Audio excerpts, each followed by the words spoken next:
people on the phone. Thank you to all of you for being here. We had a couple of people who were scheduled to be here today, but some were not feeling well and others have things come up, so they are participating on the phone. And hopefully for those who are ill, you feel better and we can catch up with you very soon. And then thank you also to all the members of the public who are here with us. And there is a sign-in sheet going around, so if you haven't already signed in, please sign in. And similarly for the commissioners, if you could sign in the attendance sheet, that would be great. I'll always like to begin by thanking the space that's hosting us. Today we're here at the Office of Administrative Trials and Hearings in their training room. And we are probably going to be moving around to different spaces, different meetings, so you'll get to see more of the city and city agencies as we travel around. We're videotaping today, we're live streaming, we're trying a couple of things. We're also doing WebEx, we haven't done this before. And I wanted to ask for the commissioners who are on WebEx or on the phone with us, could you say who you are? I just want to make sure we can hear you and you can hear us. Remember to unmute.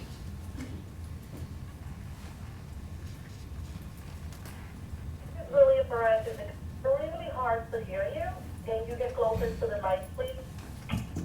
Hard to hear. Okay, is this better? Better? William? A little bit. A little bit. Yeah. Okay, who else is on the line? Holly's here. Holly, okay. Can you hear Also very okay? hard. Hard to hear. All right. Anyone else?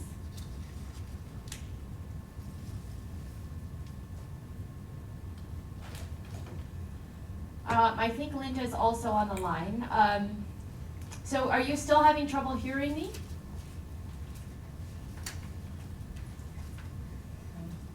Yes, no, maybe. Okay, yes, a safe conclusion perhaps. So we are going to figure this out. Keep moving. We have remote captioning today. We will have a transcript, which we can post up online. And also we do have Spanish language translation today. If anyone needs an interpreter, please let us know. As we did during the last meeting, we will have public comment in the last section of the meeting.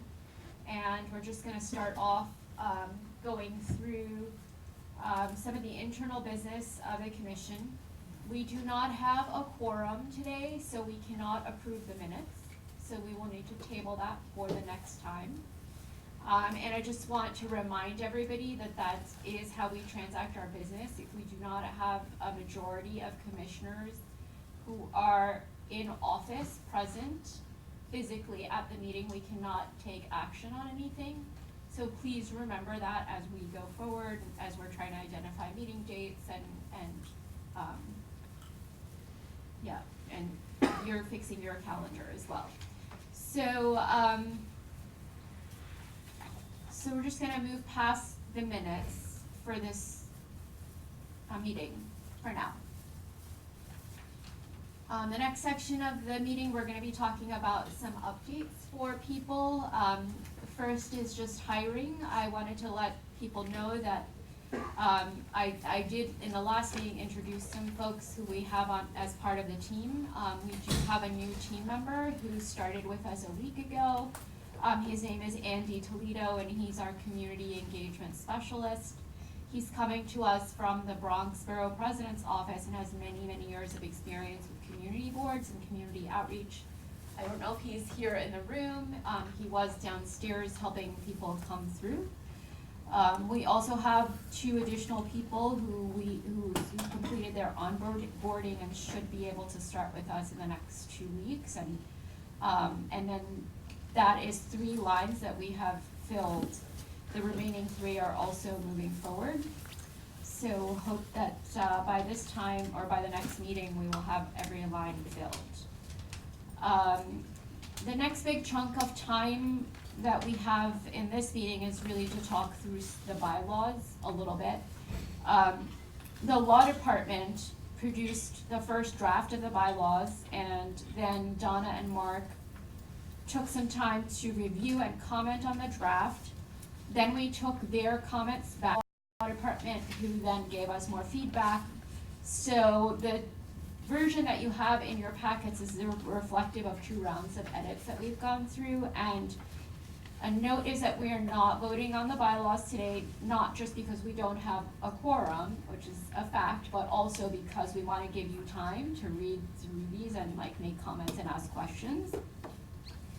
So what I'm hoping that we can do is today I'll go through the main topics covered. Donna and Mark can chime in as you add to whatever we're discussing, and then in between this meeting and the next one, if you could send me your suggestions, questions, edits, which I can then discuss with both of them and go to law.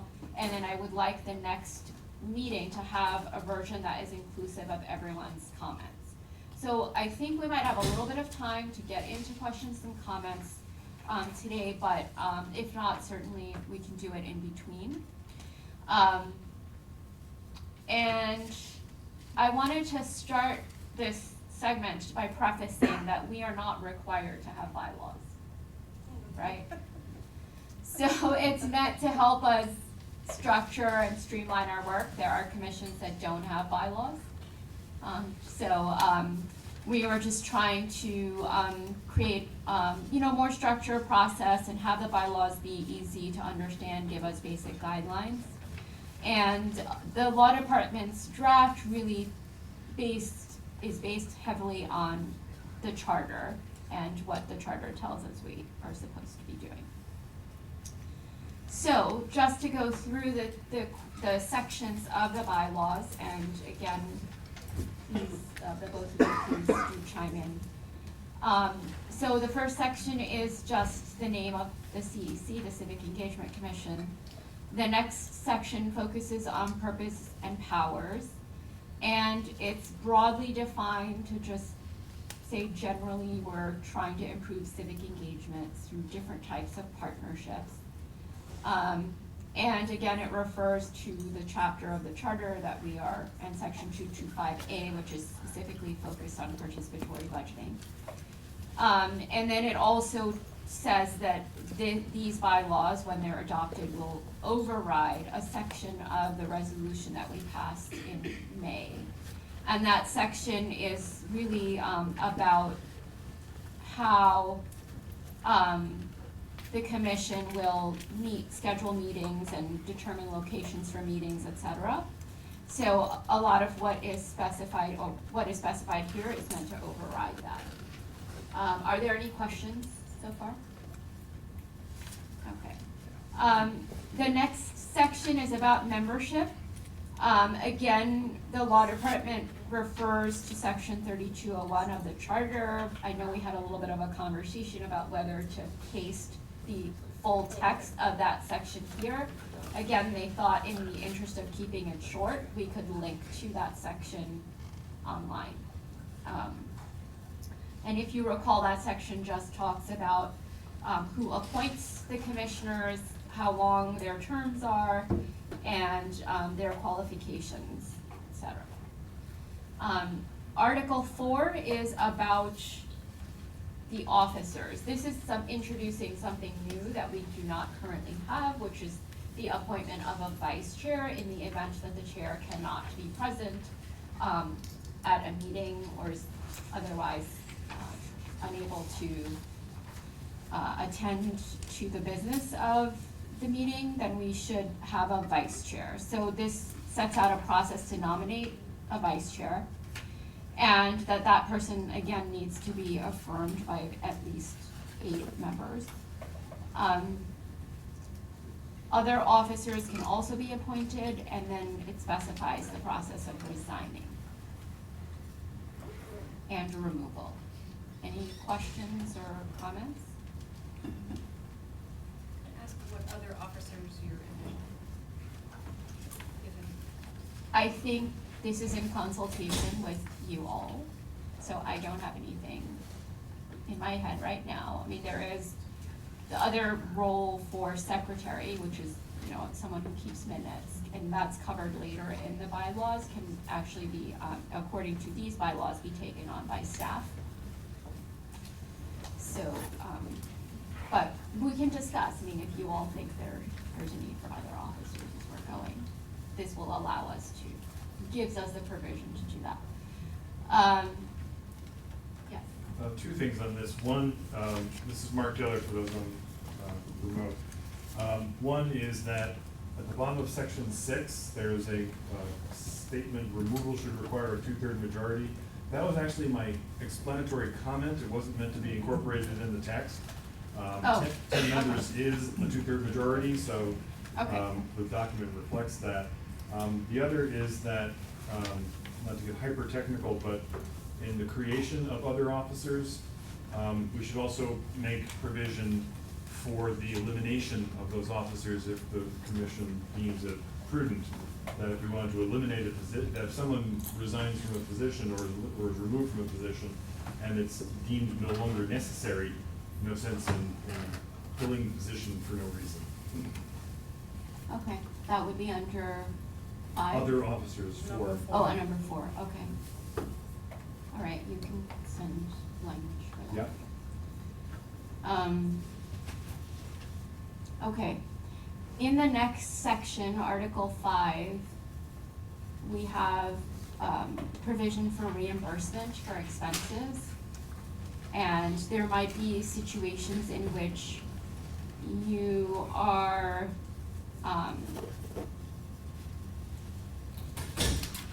in the performance of your duties, you might have an expense that you would like to have covered. That's something we can do discussing with me. And this allows us to do that. So that's helpful. The next section is about staff. And some of this is stuff you've already seen from the charter, and also from the resolution. As I mentioned, this adds the provision of having a secretary who can be someone on staff, so that's something I'm likely to do, so that we have someone regularly taking minutes. So far, we've had CEC staff taking notes, but it will probably be one person once that person is on board. All right. And then the next article is about hearings and meetings.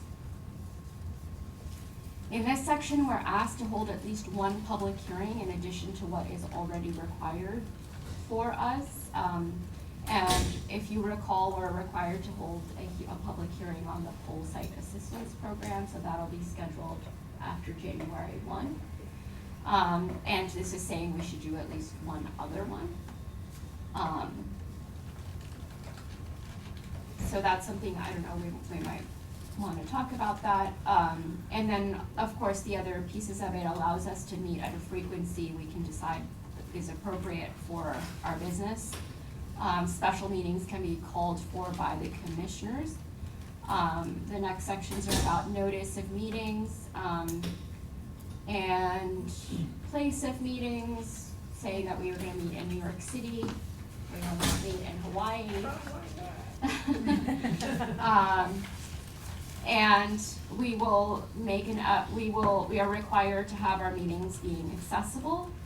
And a quorum is defined in this section as the majority of people who are in office. So currently we are 15 in office, and that's why quorum is 8. But if at some point the number of people in office changes, the quorum will also change accordingly. Can I jump in at that point? Yeah, of course. I did read that, and the only thing is that you're saying that, but then just what we read about appointing other officers, it takes 8 members for appointment. If we don't have 15, then 8 is not the majority in terms of. it's a supermajority for sure. Right. We actually talked about that in connection with section 10 on page 4, which sets out the general rule that in order to take commission action by resolution, this provision would say that you would need 8 members, as my law professor used to say, disregardless of the number of us that are actually appointed. So we would, if there were a full complement of 15, that would be a simple majority. If there were 8 of us appointed and the rest were vacancies, then that would be unanimity, and obviously in between is whatever it is.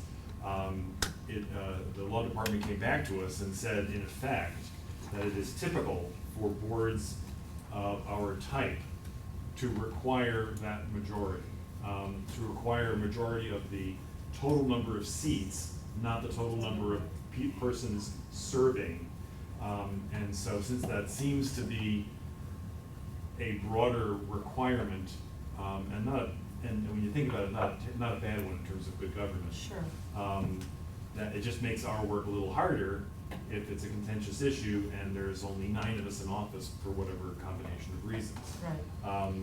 I do know firsthand that the Department of Education's Panel for Educational Policy, for example, requires a majority of the membership, not the members, so in effect the same sort of calculation.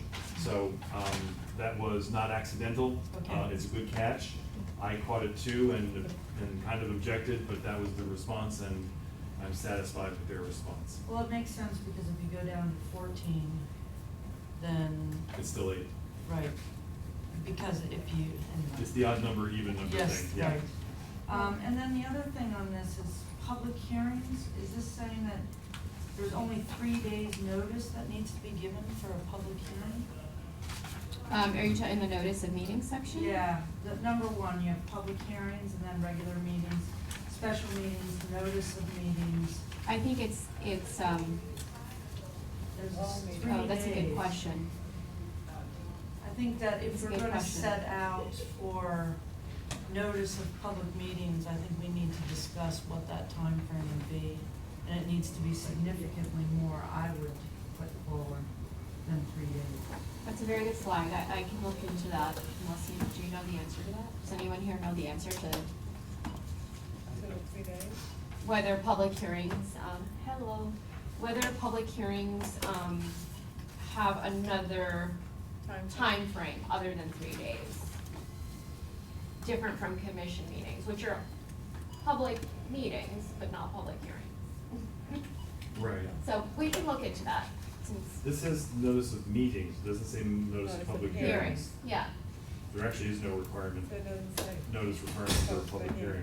Well, I kinda would like to put something in there so that we ensure that we're not holding a public hearing that 3 has days such a short time frame that it's not, in essence.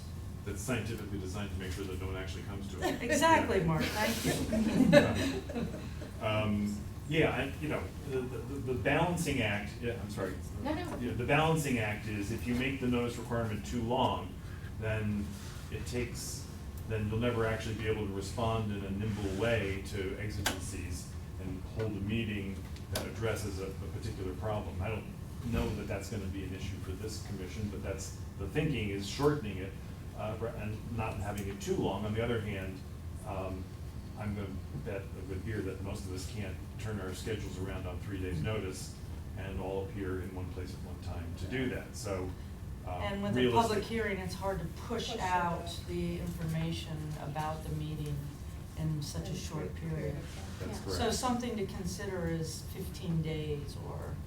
Yeah, we can, I will ask if there is any provision somewhere about that, or any rule about that, and if not, we can put it down. Okay.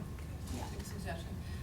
So, borough presidents and city planning commission are required to put notification of public hearings into the city record. And I can't recall off the top of my head what the time frame for that is, but it is a requirement.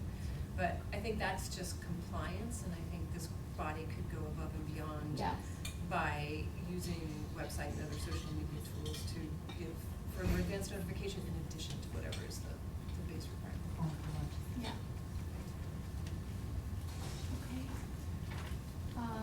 So we would want to include in this section a base requirement. right? And we would aspire to do greater than that, Yeah. but No less than. to have a X. minimum requirement. Okay. Two things actually, if I may. One Yeah. is a base requirement for meetings of this commission, and another is a base requirement for public hearings, which may or may not be the same interval. Yeah, You might wanna consider, for example, a longer lead time for public hearings Right, than that's for what we're meetings of saying. the commission. yeah, so that's that we were talking about the 15 days. Right, but the 3 days already there, base requirement for the meeting of The the commission. commission. Well, that's what it says, Yeah. but maybe You I'm wanted to mishearing make it Amy, but more- I think Amy is saying that even just for meetings of this commission, that 3 days' notice without any other warning is unlikely to produce a quorum and is not appropriate to trying to get our work done. Yeah. Is that Well, what no, I mean, that's I not was what it is. specifically She looking was at speaking of public public hearings. hearings, yeah. But, you know, this one is each meeting, including special meetings, and when you have special Special meeting, you meetings, have a little bit you more need time. quite a bit of quick turnaround. Yep. If it's Because an the idea is emergency. that there's something Rapid urgent that response. needs. Yeah. Okay, so should we just address the public hearings then? I think I so. think so. Okay. Right, great. The next section is about minutes. We did have, and the appointment of the secretary to document the minutes. We did have some conversation, Donna, Mark, and I, about the content of the minutes, and while we didn't put it into the bylaws per law department's advice, do you wanna just say a little bit about what you were suggesting for? It is often useful to have in minutes at least a record of the topics discussed, for the reason that if someone were to come along later and say, you should have considered X, you made whatever decision you made and you didn't think about X.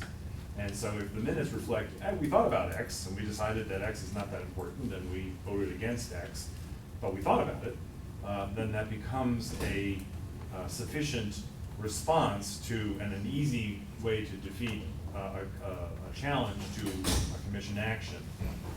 And it also serves to inform the public a little more, let's say fulsomely, but that has a different connotation, doesn't it? Oh, yeah. Completely, a little more completely, as to what we're doing. Today's proposed minutes, for example, simply record that we took one vote last meeting, and that was to approve the minutes. And that is the minimum, of course. So it is up to us, I think, to decide whether we want to do more than that. It may be that that's the kind of thing that ought to reside in the discretion of the chair and the secretary. Although a consistent practice would be recommended. Can someone elaborate on open meeting rules and laws? I mean, we're video recorded, we're tape recorded, there's transcripts.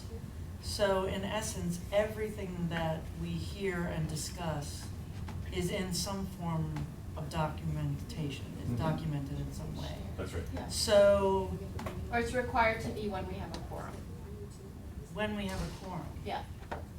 so So today doesn't have to be, Technically, no, but since it's a meeting of the commission, and we were expecting to have one, we're just proceeding as is. But there have been times when I have, for instance, like we've done a phone call or something, right? Right. That's not considered a formal meeting subject to open meeting law, because it's a smaller group of people, right.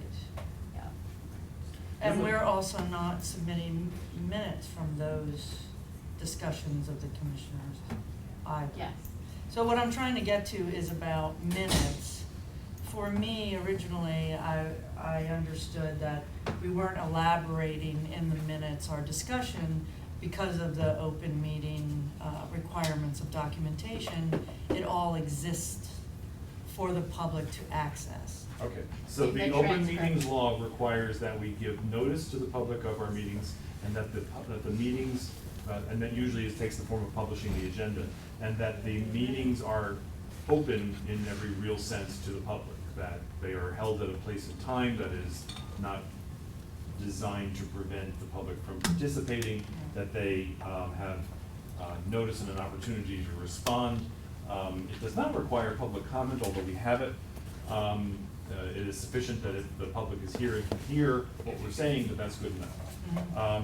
And minutes are, the reason why one could argue that a more complete discussion or reflection of the discussion in the minutes is good is that while there is going to be a 2-hour audio and perhaps video record of our proceedings today, the ability to, the time it takes the public meaningfully to access that and fast forward through and try to figure out who said what and what part of the meeting, it's more technically available to the public than it is meaningfully available to the public, in my opinion.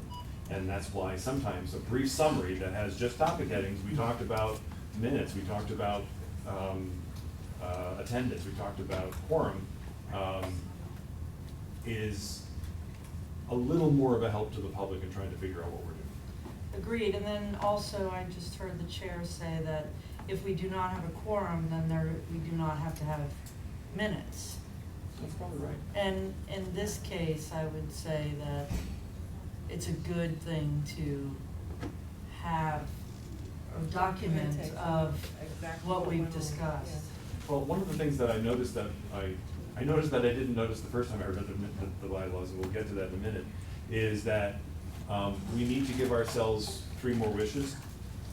So what we need to do is to include in the bylaws a provision that says that even if we don't have a quorum, that we can take one action, and that is to adjourn the meeting to another date.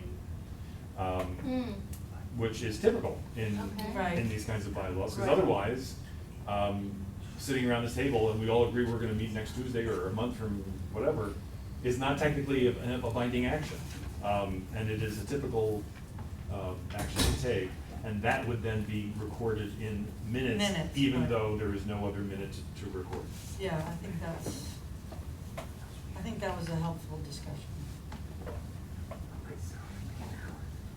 So if we don't have a quorum, the action we can take is to adjourn the meeting. Yep. Okay? And that still has to be done by majority. It would be a majority of Yeah, those the present. people that are Right, present. yes. Okay.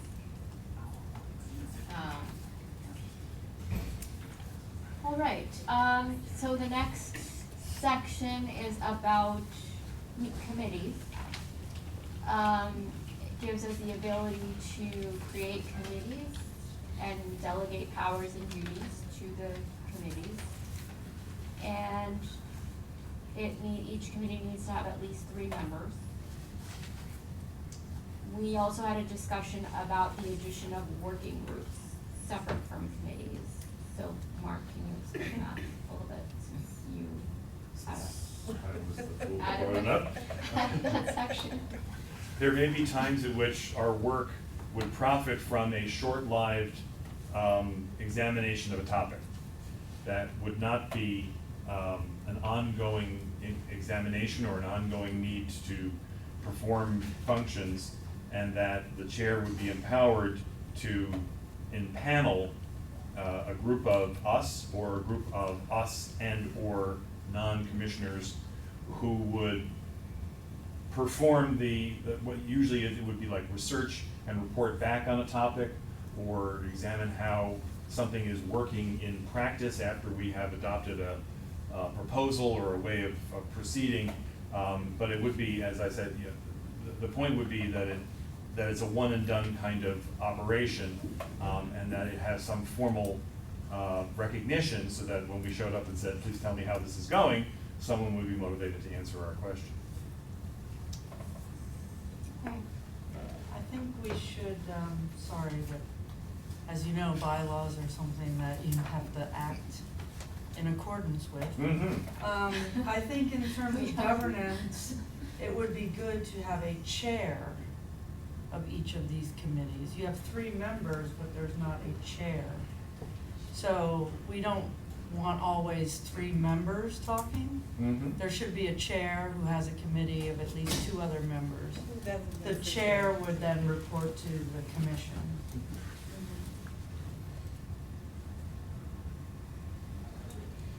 Well, this has the chair serving as a member of the committee, so we wanna add, you're saying. we A wanna chair add of the chair of the committee, committee, yeah, cause you don't wanna chair every committee, unless you want to.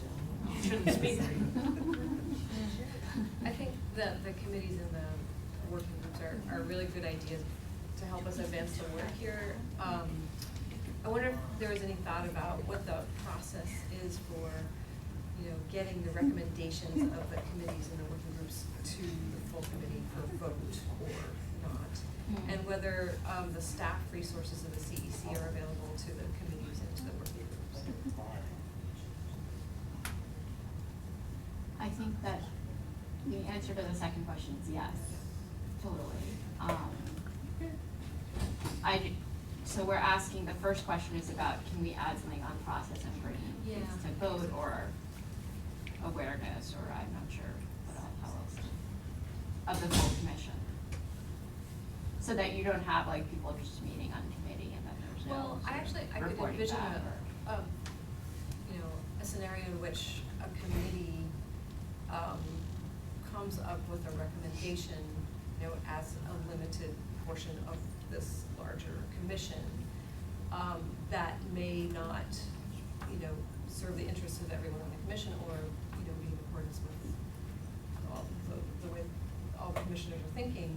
So I think there needs to be some sort of process to adjudicate, if there's, not a unanimous vote on a resolution that comes out of committee. Okay. Is that something you could? Sure.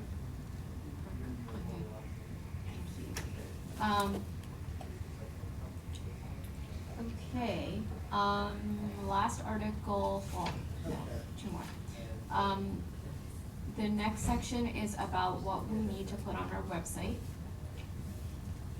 which includes live streaming or videos, and that we need to get these up within 72 hours after the meeting. We need to make sure that they're closed captioned and, available in different languages. Also accessible to blind or low vision individuals, that the website is accessible. And that minutes are translated. So we need to work on that. Want to give yourself any sort of out for the 72 hours if there are extenuating circumstances? That's a pretty quick turnaround. If we have a blackout or, God forbid, something else. I would, but Yeah, I would too. Okay, I can ask about that. yeah, what I would do is make that as soon as reasonably practicable, so that it captures the need for speed that we shouldn't be dawdling. On the other hand, as you say, if there's some failure of technology, concept of which I'm very familiar, then We have some. we're not out of room. compliance. That's Right. right. Okay, Well, if that's the case, then that speaks, if we're gonna put more than 72 hours, that speaks to the minutes being more detailed. Because if you don't have what's on the website, if it's something written, Interesting. maybe There could be a gap there. right, accessible.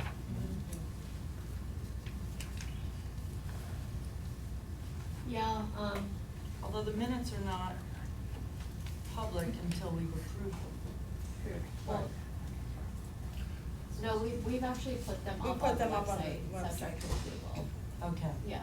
Okay. So that every minute's then reports that the prior minutes were approved, but we get the minutes up. Yeah. Okay, the last section is about the adoption amendment repeal and temporary suspension of the bylaws. So, yeah, and then we had said that we wanna make sure we're noting on the bylaws the date they were adopted every time they're changed to indicate the date that it's been amended. That was good. There's a formatting error. There's only A and B under this section, and C actually continues from the end of, so B reads, notice of the proposed amendment or Thank repeal, you. comma, and then it should continue to these bylaws. Bylaws. defining Okay. a There's no proposal. C. Yeah, there is Okay, no C, yeah. thank you.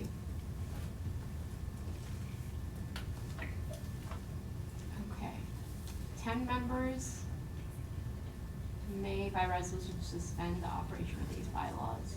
Is that something we need to think about? That was in their draft.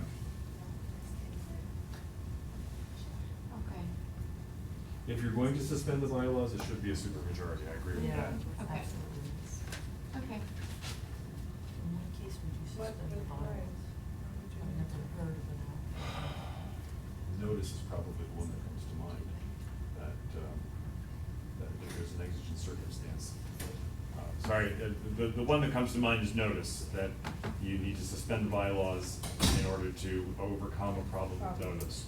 Okay. That's the only one I can think of. Okay. Either that or a coup d'etat. No, cool. Nobody wants to have a job. Nobody wants to have a job. Nobody wants my job. Take the fun out of government. All right, so again, as I said to you all and everyone on the phone as well, please do take the time to read these again and send questions, comments, et cetera, so we can have, a revised version at the next meeting, and hopefully we will have a quorum to take a vote on the bylaws the next meeting. So, Want to I say- just have, because I'm a disciplinarian, actually. Keep us on track. Yes, like no, that. I think that the bylaws or something should speak to attendance of meetings by commissioners. Meaning the You know, expectation of The attendance? expectation of attendance and, just doing something, showing up, calling, whatever. So, because, I mean, if there's no penalty, no game, no foul, nobody, That's often in, Yes. bylaws. Yes. Boards and commissions. try to be. That's. Are you saying like a minimum of meetings or something? Is that, Something, something that would prompt people. or like being a There's member, often, being a commissioner in good standing? Yeah, There's often I don't know. an attendance rule written in that if you miss X number of meetings, then you can be removed. yeah, something like. Is that like across the board for community boards, is it? Yes, I think it's like something for the You know, community boards have it, we yes. have it on, our nonprofit boards that I'm on. What's the community board? I believe it's 3 meetings 3 without written. I think it varies by It varies by the bylaws bylaws. of the board, it's Because- written in the bylaws. Because some of them have 3 full board meetings or 6 committee Committee meetings, meetings, or yeah. some, I Some think ours combination of at the Community two. Board 7 in Manhattan, I believe it says a total of X number of meetings that you miss, whether they're full board or committee. In theory, they are self-effectuating, but they never are. So, in other words, when you miss the 6th meeting, you're out, except it But takes you're an extra- not, But you're not. No, but it's just something to you to Mhm. think about as an adult, as a responsible person. Well, we'd also have to You know. write in there then there needs to be notice given to that body that appointed that commissioner. Right, because if, let's say, a mayor's appointee is in violation, steps off of the commission or might be taken off the commission, then there's we have some to wait notice process to that get- needs to be given to to the get another mayor that a person. replacement will. Replacement is needed. Yeah. Okay. So the 2 places that could go are Under membership? membership on page 1, or under section 9, article 7, section 9 on page 4, where you talk about participation by phone or video conferencing, and the alternative ways to participate although there's a notation there that such participation is not deemed presence, Yeah, so. I mean, I there's, kinda like the idea of putting it under, up front. under removal. I think wherever we're being specific about roles. Yeah, the officers. No, I think up here. Oh, under membership. Under membership, Oh. let's put there the expectation of attendance, and I'll draft some language for you. Yeah. Okay.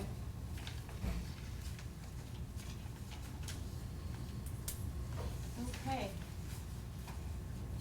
So we have a couple of minutes left, or a little bit, we will start the public comment section around 5:30, so I think we have a little bit more time. Okay, is everyone ready to turn to the next item on the agenda, which is just, I'm gonna just give some programmatic updates for us and want to get your input on one thing in particular. So advisory committees, both of these were required by mandate to convene. For participatory budgeting, we've received 41 applications. We've read through all of these applications and we are in the process of determining the membership of this committee. We are missing representation from Queens and Staten Island in terms of people who applied, so I'd like to try to get some people from those boroughs to apply, so we can hopefully have an advisory committee that is representative of the boroughs. Since we are tasked with doing PB citywide, I think it's important. And then language access, we've received 17, but we are missing 4 languages that we ask people to, if they spoke various languages. The languages we're missing are Arabic, Korean, Polish, and Italian. We do wanna have a language or a whole site language access committee that is, it's actually technically called a Language Assistance Advisory Committee per the charter. We wanna try to have people who speak these different languages, so again, we decided for that one to keep the application open on a rolling basis, so again, we're trying to get people to apply from these language groups. What my question to you was is, how do you all as commissioners want to interface with these advisory committees? There's nothing prohibiting you from applying to be on the advisory committee, or is there some, and this goes to the, sort of the question you were raising, Eve, a little while ago, just about if there are committees. It's analogous to that, right? Like, what's the mechanism that we want to have to coordinate between the advisory committees and the commissioners? Any thoughts on that? Maybe I'm not being imaginative enough, but I think that like the committee board structure for a committee, subcommittee report out to the full board is pretty tried and true. If they're making recommendations, to have a report of those recommendations with some context for, the thinking that went behind them being reported to this board. Yeah, and I would agree and add that even if there isn't a new recommendation, that a brief summary of the actions of the advisory committees would be appropriate on a heads-up basis, or it doesn't have to be incredibly detailed, but enough so that we know what is going on day to day, so that if there is that does spark an issue among the commissioners, that they have the knowledge to bring forward. I also think that we need to know their calendar, when their meetings, if we want to attend their meetings while they're deliberating, that we can do so. Mm-hmm. Okay.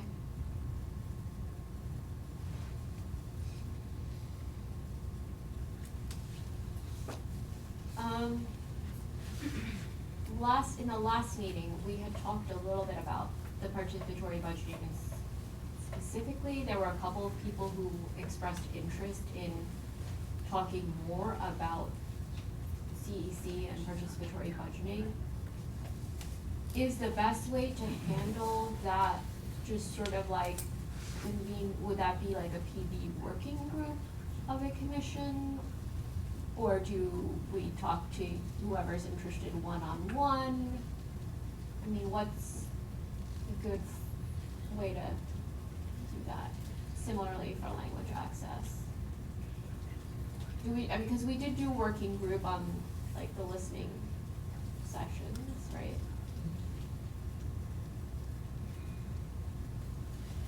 I think it's hard to envision right now how this is going to operate in terms of, I know that you said the commissioners can apply to be on these, what are we calling them? I just lost it. Advisory Advisory committees. Advisory committees. But then we're saying we can have access to go and participate should we be so moved. To sit in on the meeting. To sit in on the meetings. So right now, I'm trying to understand how How we would do that. that would work, right?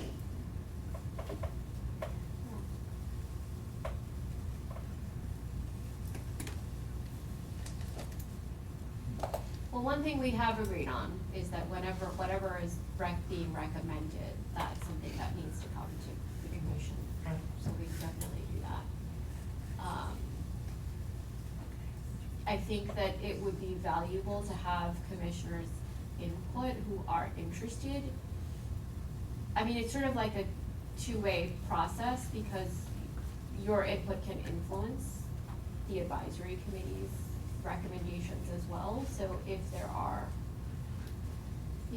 if there is a way to have you participate in the meetings, or if you bring us, you can also give us, or we discuss here, whatever the recommendations are, we can bring that back to the advisory committee. So think about that a little more, I think.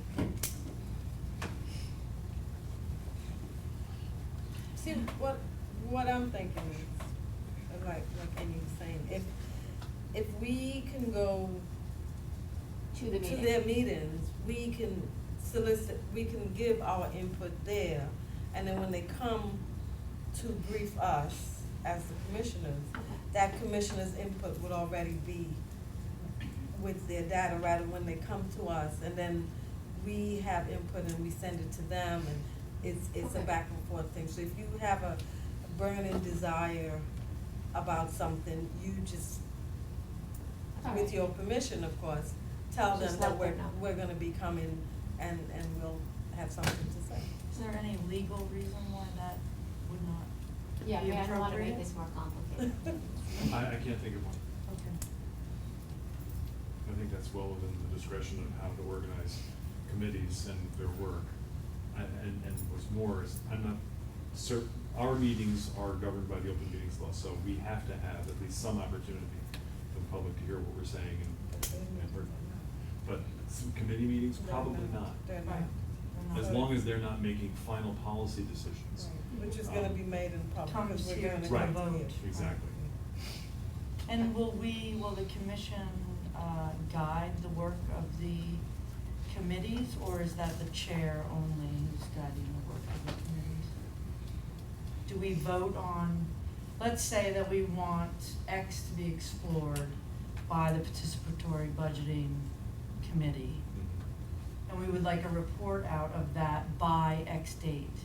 Is that something that the commission would set forth and vote on and approve and give them that direction?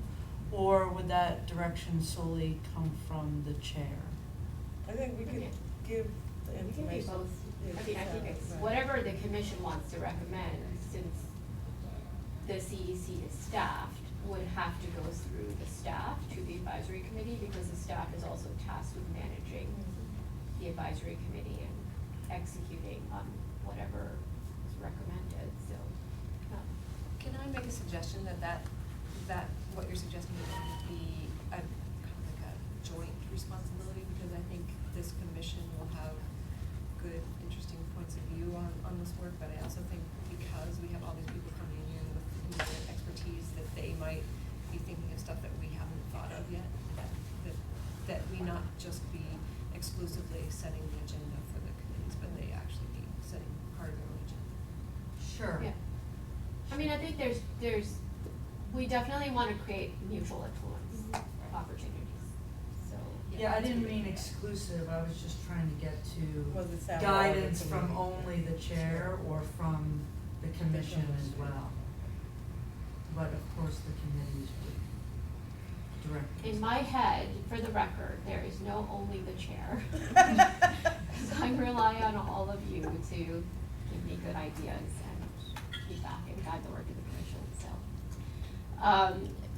We do have a presentation today, so I'm gonna go through the next step, the bit of stuff, try to do it through quickly.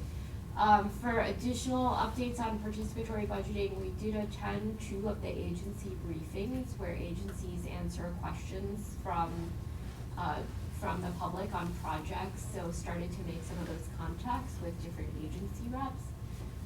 We were in Manhattan and the Bronx.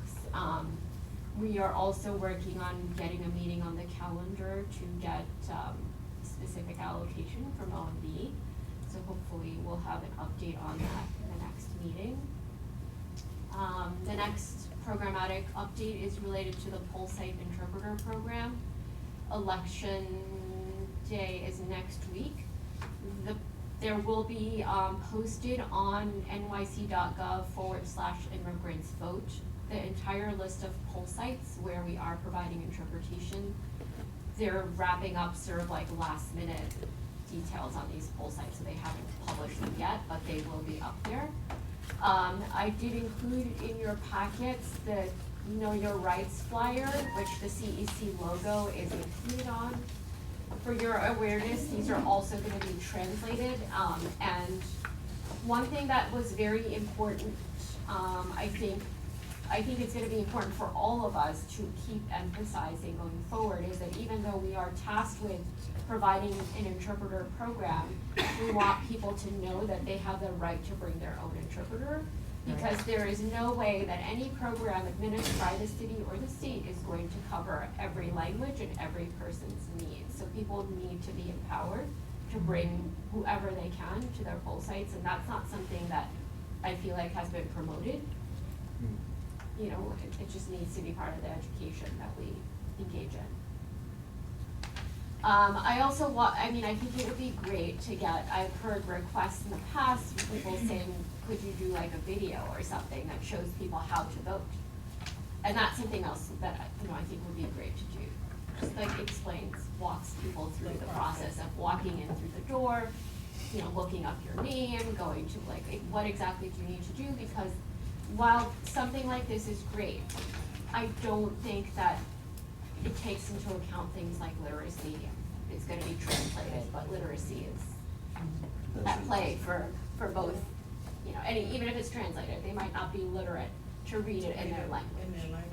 Yeah. The mayor's office for people with disabilities working on something like that for ASL. Yeah, And, that's great, like a video. A video, yeah. Okay, On how to vote. that's really great. So, that. Oh, maybe we could use, okay, it'd be good to know, to connect with them. I'll follow up with them on what they're doing. And the Board of Elections. This is the mayor's office for people with disabilities. They do have, I think they have a video on how okay, to vote. so thank you for those, that info, cause I'll follow up.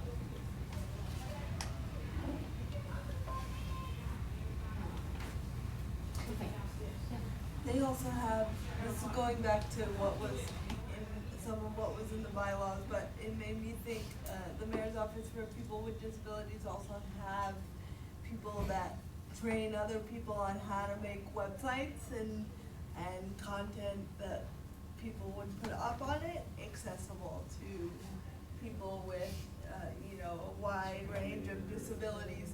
And the hardest one to make accessible is people who use screen readers, and they have that specific expertise. I know because they came to the council to give our body and its staff training for that. So, and it was very useful for staff like myself, but even the council member offices. So MOBD is a good resource in terms of how we can make sure that the content that goes up on the website is fully accessible.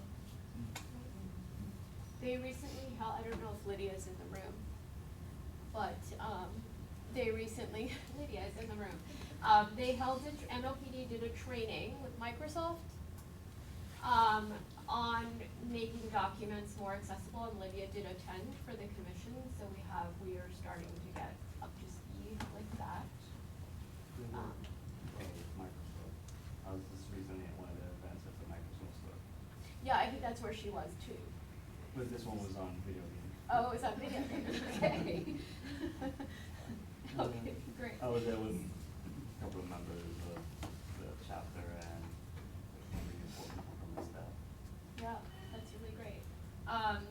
Okay, and then in the final section on community boards, we have started to, Lydia did meet with some of the commissioners, get their input on CBs, and also has been meeting with the CAU borough directors who interact a lot with the community boards. We're now trying to connect with borough president office staff, who coordinate with the community boards, and we'll be reaching out to individual district leaders. We also met with Do It, to understand what they're doing to support community board websites. They're in the process of piloting a new website format, and they want more and more CDs to adopt that over the next year, so I think they'll be launching that soon. So, that's it for the programmatic updates. Are there any questions? One of the things that we discussed at the last meeting was, in effect, what allocation of funds and what is the source of the allocation of funds for the citywide participatory budgeting process. Yes. And it was one of those things that we weren't able to have a definitive answer at the last meeting. I'm hoping that As to what the dollar amount is? What's the dollar amount and where is it coming from? Is there a special allocation? Is it part of the negotiation with the council? Is it part of the mayor's discretionary funding bill non? I just was hoping for clarity about where that sits, because that will then enable to have a conversation about how that relates to other participatory budgeting that takes place through the council and the council members, those that choose to do it. Yes. Well, we hope to give you more exact information next time, but does anyone have any thoughts on that? On the PB allocation? Welcome. Thank you. I think that the formula that the council uses on discretionary funding allocations of members should be a consideration in how we're giving out this funding. And I think that the amount would, so for instance, lower income communities and communities that have historically and disproportionately seen under financial investment tend to get more discretionary dollars for their district based on a number of different factors. I think that that's something that we should be thinking about here. And at the same time, I think for a citywide PB program, under the mayor's office, if we don't go big, we might as well go home on this. And I think that if we're talking about what a number should be, we should probably look at it potentially saying if our city budget's $90 billion, I think allocating at the very least 10% of that across the board. I know that that's a shocker for many people, but like when you put power back in people's hands, let's actually do it in a way that's actually going to be real.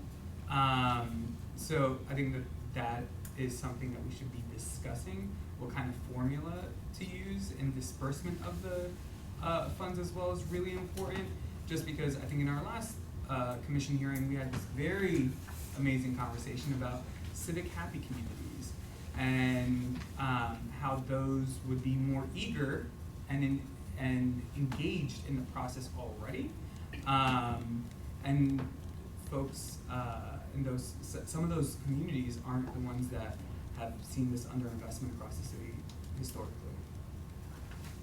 Thank you. And other thoughts on that? 10% is an enormous amount of money. And my Of 90 billion.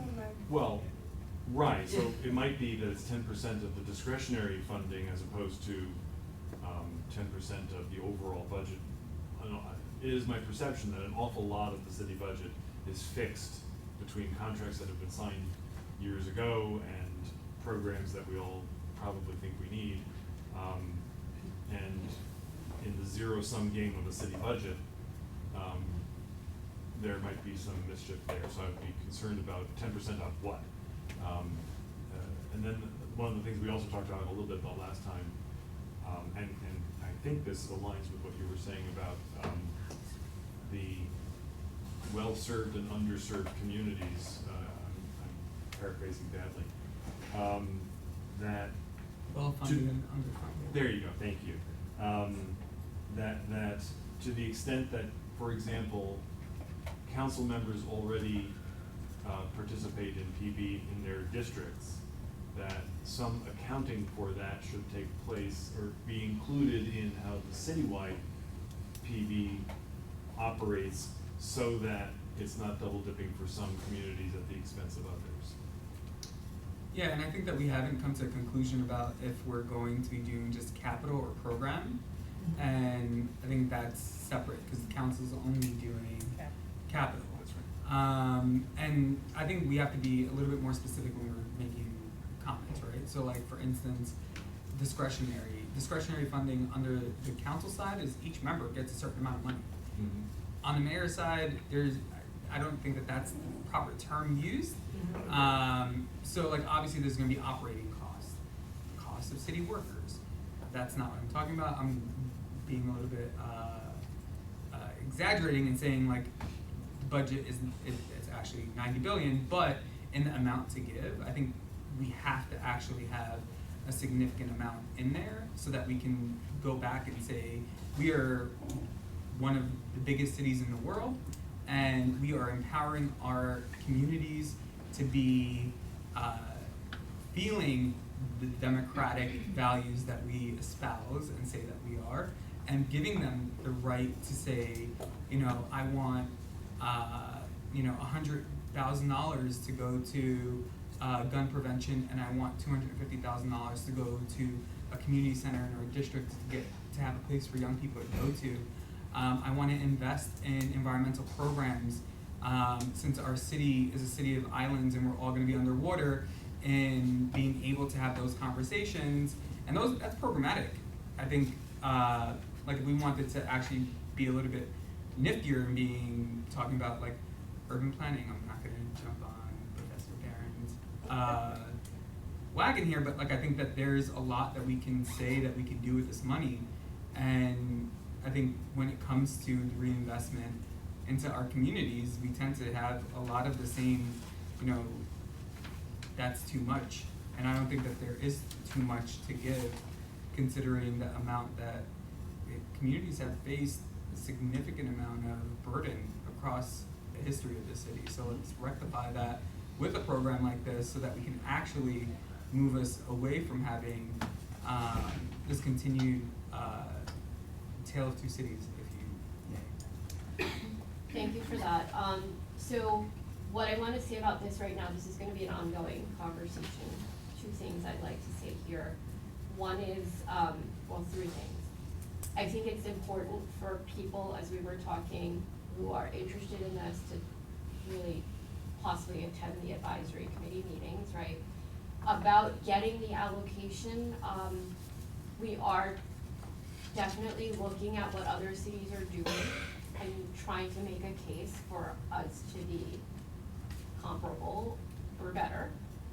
And then the other thing about participatory budgeting that's very important to me, and I think also to others in the administration, including Deputy Mayor Thompson, is that PB is a process that has operated in a specific way.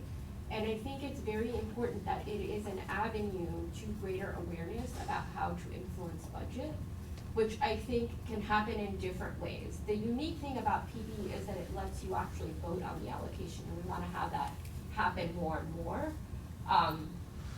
But hand in hand with that, there has also been, people have been having input on allocations that the city has been making. So for instance, community boards have need statements.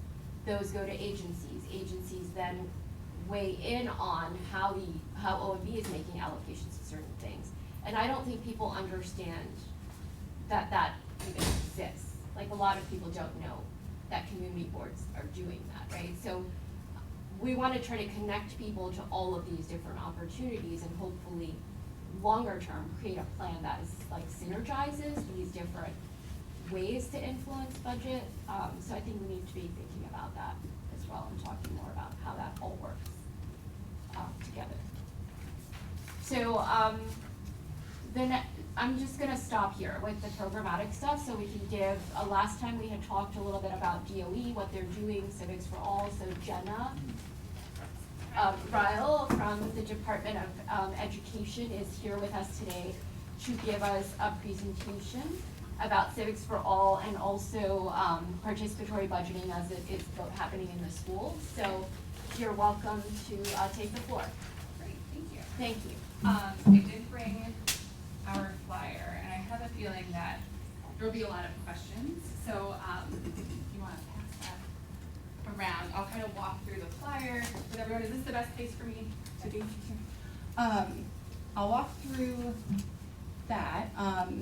Sarah can attest to the fact that I can go on about this initiative without taking a breath for about an hour, and I will not do that right now. So I'll give you the 10-minute version, and then we'll take questions, and I'll help you get to an understanding of what it is that we are doing.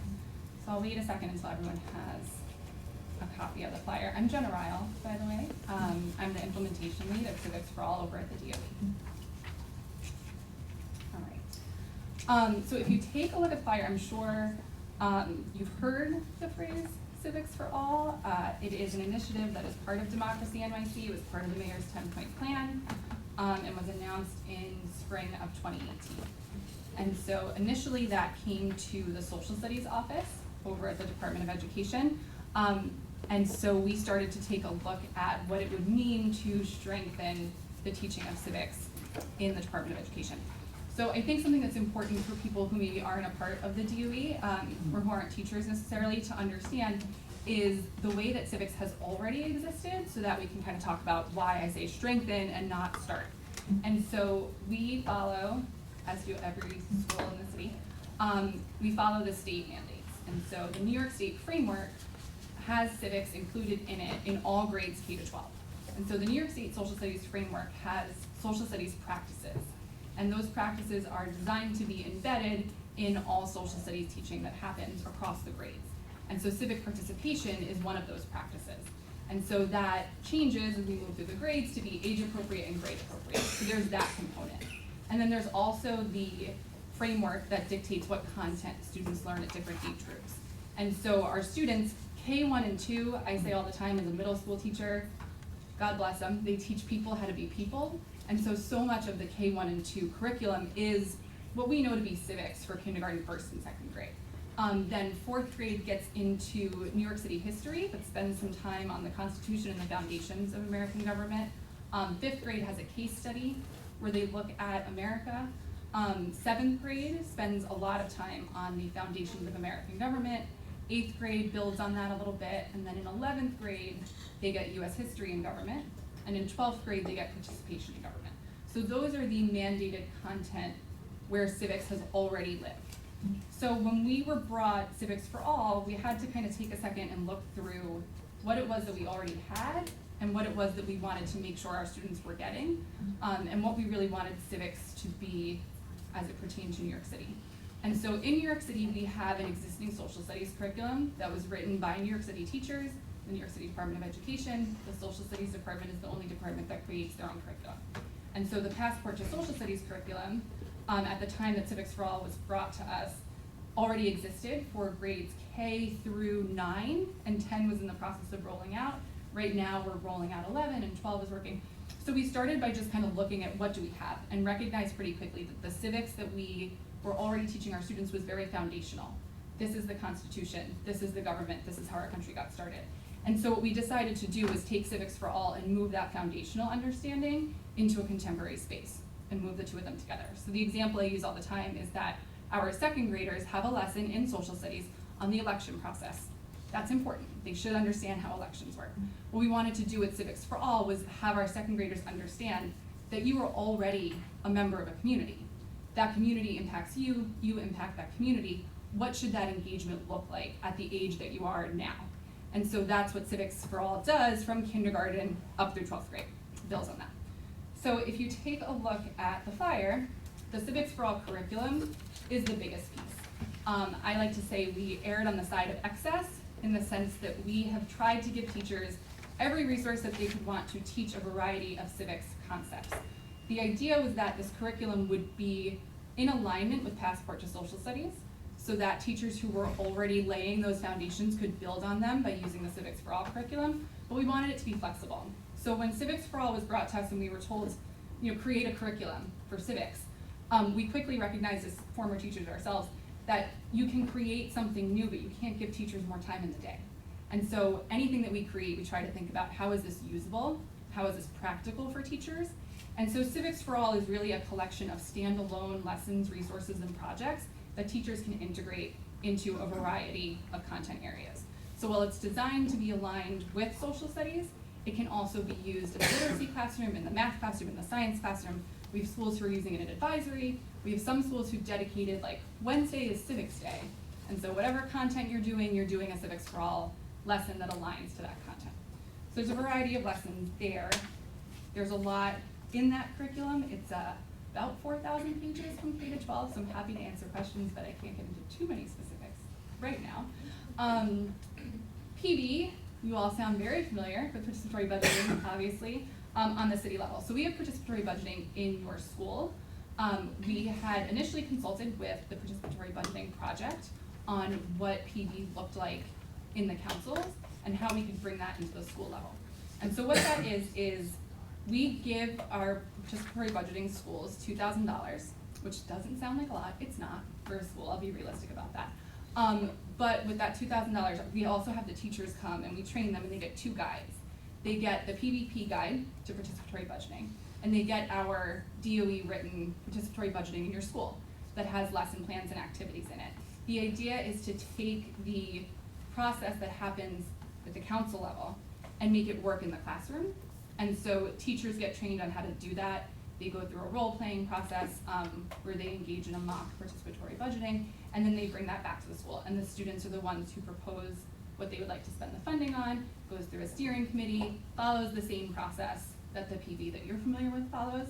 And at the end, the school community votes on how they want to spend that $2,000. So as much as that $2,000 is not a huge percentage of the school's budget, what we also tell our schools about and encourage them to do is that those that are located in councils where there's participatory budgeting, this is also an opportunity to educate the students about the fact that this is something that exists, get them excited about it, and also train our high schoolers so that when they do graduate, they want to engage in that process at the community level and they're familiar with what that process looks like.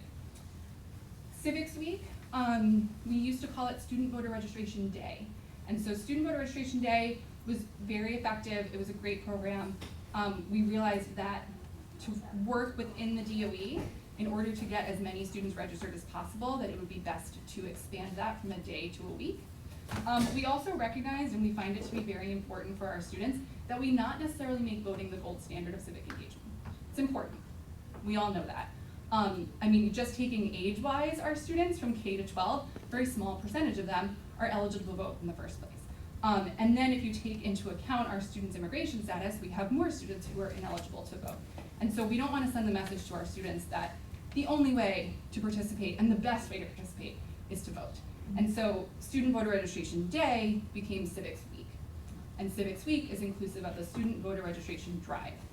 It's still a huge component of that week, but we also offer other opportunities to engage civically and educate our students about civic engagement during that week, just as a kind of like pep rally for civics.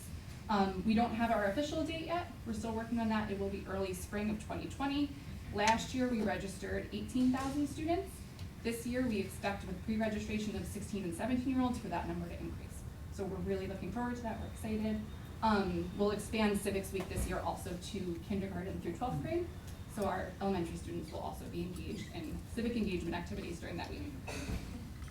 Soapbox NYC. So right now, Soapbox NYC is living within our partner schools. So I'm gonna skip ahead a little bit and explain what our partner schools are so that these other things kind of make sense there. So when we developed the curriculum and started thinking through, it wasn't going to be sufficient to just have a curriculum, obviously. Anytime that we create a curriculum, we also develop a professional learning plan. So how do we support teachers in using this curriculum and rolling out this curriculum? And what you find anytime you release something new is that there are schools that are fully ready to like jump on board and dive into that work, usually schools who've been doing that work already. And then there are others who want to dip their toe in, and it's going to take a little more time. And so what we decided to do was kind of two strands of rolling out the curriculum. One was the Civics for All Partner School program. So we opened it up to all schools in the DOE last year to apply to be a partner school. What that meant was that you were willing as a school to kind of take on Civics for All in a little bit more of an intense way, that you wanted civics to be part of your entire school's culture, and that you were ready to dive into that this summer. And so what those schools did is this past summer, they had a week-long introduction to Civics for All and a training. They received one-on-one support from my team. So I have the Civics for All team. There are senior program planning specialists and curriculum specialists on that team. The program planning specialists have about 17 schools each of our 104 partner schools, and they support them directly in how they want to roll out this initiative at the school level. And so those schools received the curriculum over the summer. They received that training, and then alongside that training, we have a number of partners that we're working with who were excited about civics in New York, who've been doing some of this work externally, who've been doing some of that work here in our schools. So we figured if you're already doing it in our schools here, let's work together and strengthen that. And so our partners have partnered up with our partner schools. And so our partner schools have the opportunity to choose different external options, and then we support them in getting those. So an example you may be familiar with is Generation Citizen. So part of our curriculum is the take action process. We have our own process for civic action projects. Generation Citizen and Make the Challenge support schools that are interested in really focusing on those take action projects. And then we have a number of other partners, the Justice Resource Center, the Constitutional Rights Foundation, who are helping us support schools in a variety of things that they're doing. We also partnered with cultural institutions. So our curriculum has 3 types of lessons in it. The social studies lessons that are relevant to civics, the civics lessons that we wrote specifically for this curriculum, and then lessons that were written by some of New York City's cultural institutions using the resources available to them for our students. So New York Historical Society, the Museum of the City of New York, and the Children's Museum of Manhattan have written lessons as well. But outside of that, we have about 20 cultural institutions across the 5 boroughs that have designed Civics for All specific field trips that are available to all schools in the city. So if a school calls a cultural institution and plans a field trip and tells them we're using the Civics for All curriculum, they can go to a field trip that specifies information from the curriculum. On top of that, we have our year-round teacher professional learning opportunities. So once the curriculum was given to our partner schools, they got that week-long opportunity, but that's not to say that the other 1,700 schools don't have access to that professional learning as well. The curriculum was sent out to all DOE schools in the fall of 2019. So in September, every single school in the city got a certain number based on the grade bands that they had in their school. So the curriculum is divided into K to 2, 3 to 5, 6 to 8, and 9 to 12. So once they got those, they also got ordering instructions that if they wanted additional copies, here was how to get them, and then instructions to how to find out professional learning. And so we are offering about 40 so far sessions this year on different aspects of the curriculum. We called one unpacking, which is just kind of like the basics, but then things that are specific to civic action projects, having difficult conversations in the classroom, participatory budgeting, and so on and so forth. Soapbox NYC is one of those. So Project Soapbox came out of our partnership with Make the Challenge, which is a civic education organization based out of Chicago. And they have for a long time had a public speaking competition in Chicago that has recently gone national, that asks young people they go through a 5-lesson process.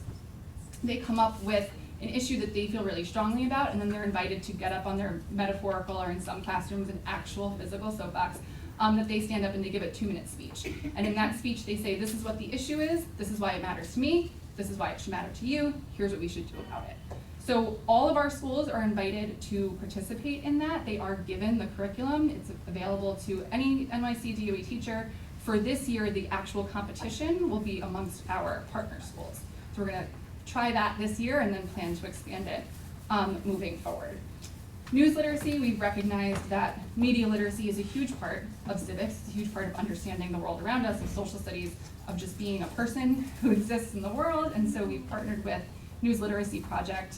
They have a platform called Checkology that is available to all of our schools.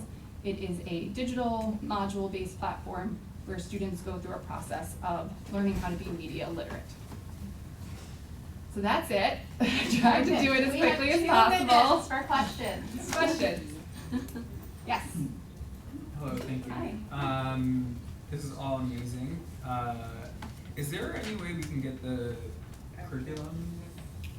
I can find out. Okay, and then the second piece is, as someone who helped run Student Voter Registration Day since inception, Yeah. I'm really excited for the city to go where that was always the goal. It was not for community-based organizations to do it, but the city to implement it within the Department of Education, so it's very heartwarming to see it in here.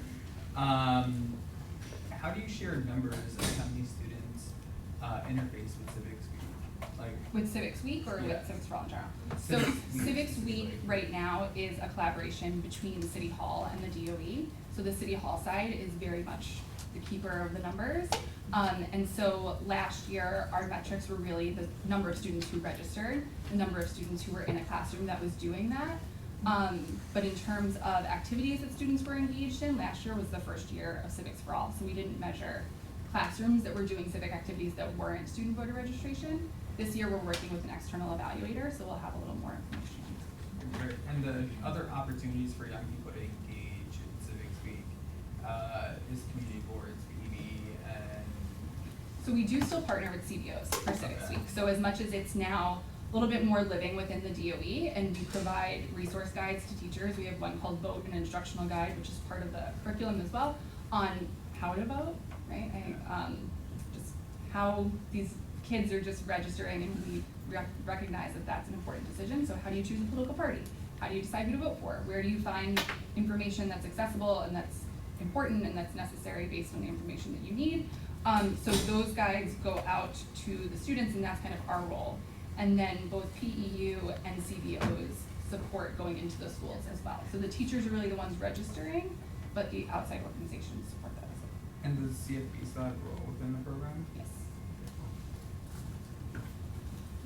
Yeah, just quick, Okay. quickly. Okay, so you mentioned that you didn't want voting to be the be-all and end-all of the process. Mhm. And I'm just wondering, like, in terms of assessment of the success of the Civics for All curriculum, what does success look like? So we've had a lot of conversations about this, in part because when you tell an evaluator that your version of success is a student's feeling of empowerment, they're like, I can't measure that, right? But they can. And so that's really for Civics for All, like our gold standard is the student change. And do you feel empowered? Do you feel informed?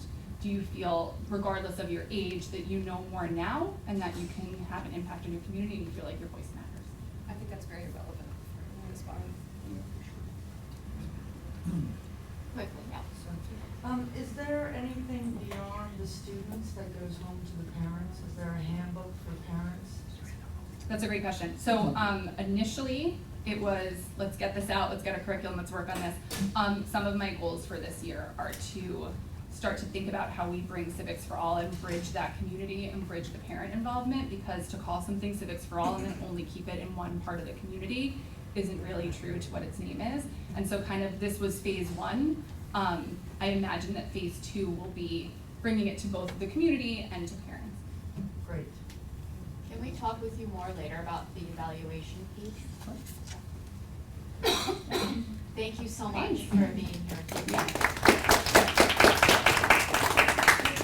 Okay, so now we're turning to public comment. We had 4 people signed up, 1 person can't make it, and that's Kathy Price. But first we have Karen Atlas from Arts and Democracy with us. Karen? Yes, she wanted to be here again. Where should should I just sit at the table? I think you can go up there. I think the mic is on.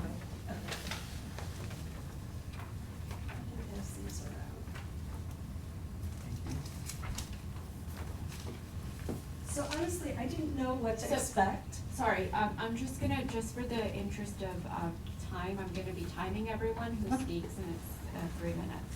Sure. Thank you. So, I'm Karen Atlas. I'm with the Director of Arts and Democracy in Naturally Occurring Cultural Districts, New York. I'm a big fan of this commission, and I'm excited to see what happens next. I wanted to, I just want to make kind of 3 main points. One is that I really want to encourage you to really see the nonprofits and community-based organizations that are doing civic engagement work and have been doing it over a long period of time as your partners. We're ready to work with you. Secondly, as somebody who works in arts and culture, I just want to encourage you to recognize the real power of arts and culture as part of civic engagement. And as you can see, what I've written are some examples, but there's youth media programs that build leadership and shift narratives. There's legislative theater and graphic design that demystifies policy and invites new people to the table who usually aren't there. There's community cultural hubs that play such an important role for intergenerational civic engagement in their communities. There's events like our community iftar that bring neighbors together who may not have met each other. And there's arts as part of participatory budgeting. And we're really happy to introduce you to some of this work and to help bring it to you, make suggestions for good partners. I also want to discuss PB, and I know that conversation's just starting, so I feel like maybe I'm jumping ahead. I want to appreciate the discussion of allocation, which is critical, and to say that this is a process that takes up a lot of people's time, energy, and their heart, and raises a lot of expectations, and so please respect them to the degree of really fighting for an allocation that takes it seriously. I also want to say that, in addition to the money that's being allocated, there's the process that needs to be funded. If we really want to, and I've been involved in PB since it started. I've been a facilitator, I'm on my district committee, and I'm on the citywide committee. And what we've learned is that community engagement and outreach has to happen throughout the process if you truly want it to be equitable. And there needs to be support for that process. And there also needs to be support for language access in that process. Of course, I'm going to argue for support for arts and culture as part of the process, because it is a way to it really is a way to make people participate in a way that isn't just coming to meetings. I really want to support the idea that that building neighborhood leadership is a key part of participatory budgeting, and also needs to really be focused on. In the city council process, this is done through district committees. What's very disappointing to me is there are very few district committees around the city, so the actual leadership development piece of the process is lacking, and I hope that will be first and foremost a part of the process as it's designed. I will definitely argue for expense funding. We actually do expense funding in District 39, and even though it's a very small pot compared to the capital pot, it's where everybody gets engaged and excited, and again, it's a real good way to address equity issues and bring new people to the process. 2 other things, transparency and accountability about funded projects. That's an issue that is a big issue, and I want to put on your agenda. And finally, the coordination between the City Council process and the Civic Engagement Commission, the advisory committees, and now that I've heard about Civics for All, coordination there are so many opportunities for supporting each other and complementing each other's work, and I really hope it doesn't end up being parallel processes. Thank you. Thank you. Any questions for Karen?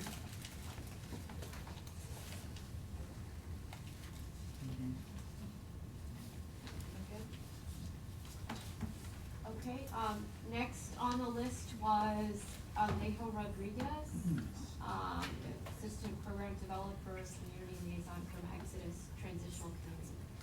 Thank you for the introduction, and like what I really didn't know what to expect. It's my first time here. Didn't bring anything to pass out, be more than willing to share some of my comment in writing later on through email. That would be great. Okay, as you said, my name is Alejo Rodriguez. I'm from the Exodus Transitional Community. which is a reentry organization in East Harlem, right? We serve individuals also in Harlem, as well as in Poughkeepsie and in Newburgh. But our bulk of our work is right there in East Harlem, and I'm here to talk about the significance of looking at civic engagement as a way of empowering those who have been incarcerated, right? As well as, and stemming from the comments you mentioned earlier about those who've been marginalized in disenfranchised communities. When we start talking about the individuals who have been incarcerated, we're not just talking about the punishment of crime, we're talking about what mass incarceration has been in this community. And New York City has been a leader of mass incarceration. When we look at mass incarceration, we're not just talking about crime and punishment, we're talking about using prisons as a way of social control of already heavily marginalized communities.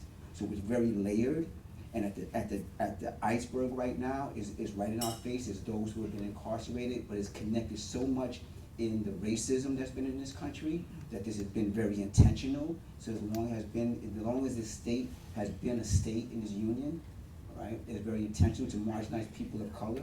It's been very intentional to marginalize immigrants coming into the country, more specifically those who are speaking Spanish, right? So this is very much layered, and we see it now still playing out. There are city blocks in New York City been recognized as being $1 million blocks by the number of people being incarcerated in that block alone. The cost to keep them in prison is worth $1 million, but it also undermines the value of social capital of civic engagement. It undermines, and communities have not been able to come up from out of the situation that they're in politically. And the thing about, we say discrimination, we all know what that looks like, but there's another way of having that discussion, and that is you cannot have discrimination, or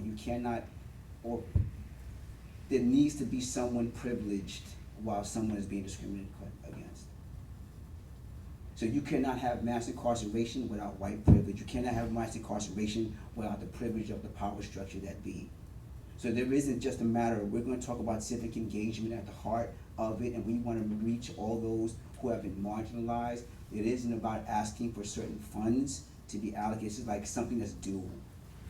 There's something that needs to be owed to this community. We're talking about true civic engagement. So part of it requires a level of education that needs to be an investment into this. I mean, really, I really appreciate what you contributed earlier. We have to put our money where our mouth is in terms of the educational process of this.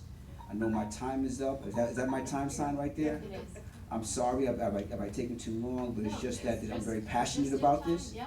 And I want to make sure that this is something that we can consider, and I want to have an ongoing conversation and how we can make this happen so that we reach the people, and also use people who are formerly incarcerated as leaders in their own community to address political apathy that has been existent in the communities for quite some time.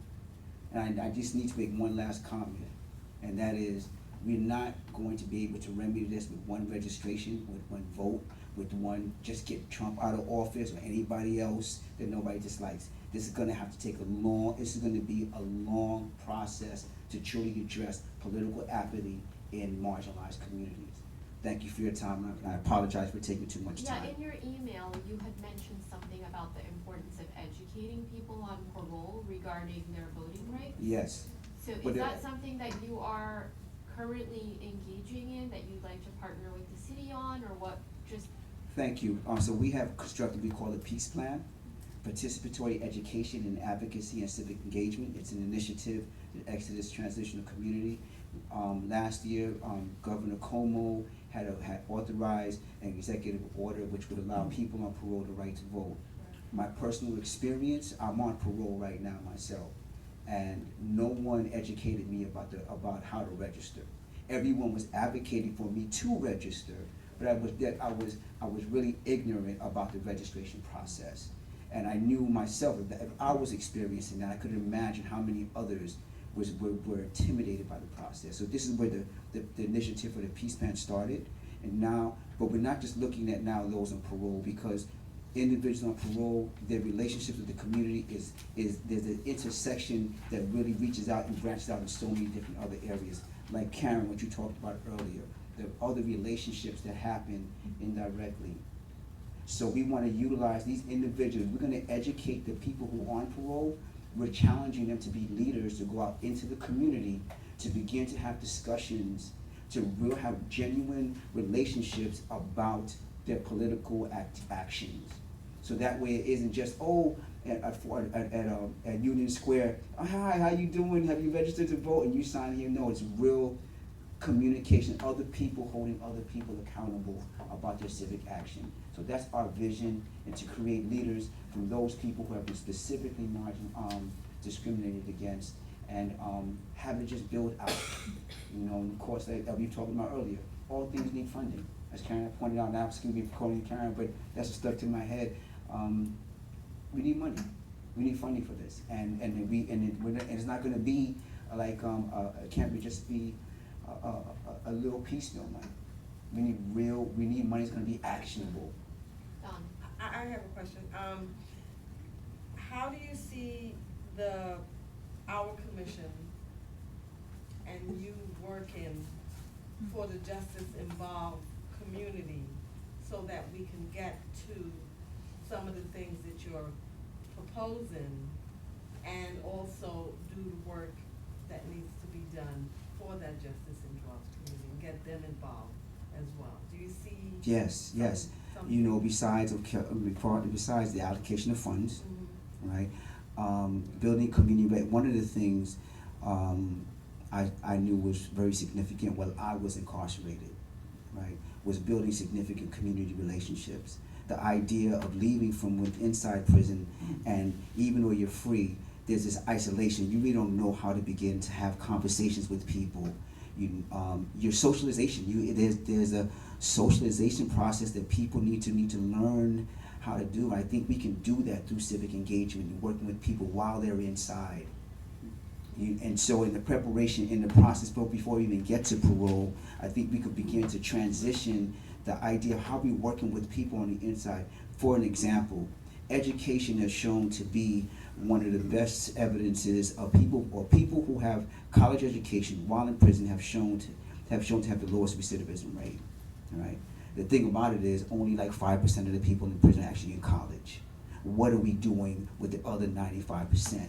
All we're hearing about, let's just have more college programs. I think civic engagement offers a different kind of education process that we can duplicate the model of what the college programs are doing in support of because it builds community in the college program. It's not just the academics of the college program. You see, there's a building, there's a socialization that happens in the classroom that you can't measure, but it's long lasting and people feel they're part of something. So creating a whole new space of engagement, both in the inside, in prison, and on the outside, that can be a way the commission can direct New York City to say, hey, we want our citizens who are coming from upstate back into the city, back in the community. We want to start building relationships with them now. And also in New York City, as you know, the city council had just voted to approve closing Rikers. Yeah. In 2026, we're going to borough-based jail system. I think a lot of good that came out of that discussion was to hear from communities that have been so heavily impacted. And I think that this commission should reach out to MOCJ and to DOC and talk about how we can build something into the plan for 2026 and how civic engagement can be part of the path to closing Rikers. Thank you for that. You know, and just as a personal experience, I was a part of a lot of the advocacy that was done. You know, and I walked with individuals, and yet coming home, no one even educated me about what advocacy was really about. I knew Rikers Island was wrong, but I didn't really know my position in the movement. And so there's this lapse, there's this void that's happening, not only in terms of voter registration, but we have individuals, and I know the nonprofits who are doing this work, they're very well intended, but they're not addressing the individual's need. How do you identify the personal issues that a person is dealing with in advocating for themselves and civically? right? And they leave it to nonprofit organizations, and nonprofit organizations who are dealing with the reentry services are only providing programs. So there's a void that's not even being addressed on the individual need. So the person is being led, if you would, in the advocacy movement. At the same time, they might be dealing with healthcare issues. They might be doing the insurance issues, housing issues, where they're going to eat, jobs. But yet they're over here screaming, "Close Rikers Island." I mean, it's a good gesture. I'm supportive of that. But what about the other things that could lead them back to prison? So I believe there needs to be an educational process in us, and through true civic engagement, there's an actual working relationship building, not just the voter registration and voter turnout. We can talk afterwards, but are you talking with your council member, and have Yes. you been talking to Mark J? Not so much Mark J, but Diana Ayala, more specific, and You should be Kevin. plugged in, because this is a lot of the discussion that's going Mhm. on right now. Mhm. So you should be plugged in somehow, Mhm. so we can talk afterwards. Sure. Maybe we can get you on a. Is Christina working C group. here? Sorry, is Christina C here from Extinction Rebellion? Okay, not here, so if anyone has any further questions or discussion on this topic or Also, for the on other- channel 13, there is going to be a program about, college education in the prisons. Mm-hmm. Bard College is one of those, Bard University Yes, is I one of know, those that does yeah. that. I forget what day it is, but I Mhm. just saw it on, PBS, so I would encourage everyone to take a look at that. Yeah. There's a lot there's a lot to draw from college programs. I was in college when I was in prison. I actually acquired a master's degree. So I benefited from that in my education while I was there. But I also realized that there were so many other individuals walking the yard who had no connection, still struggling with their GED, but they're going to be returning it home too as well. You know, what tools are they being offered?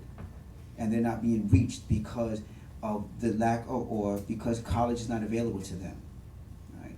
And there's something, like I said earlier, there's something that happens through that interaction with somebody coming from the outside, having the discussion and talking about learning or talking about education. It introduces a re-socialization process that people have been removed from, and they build new relationships. I think this is critical to a person's process in preparing for their release.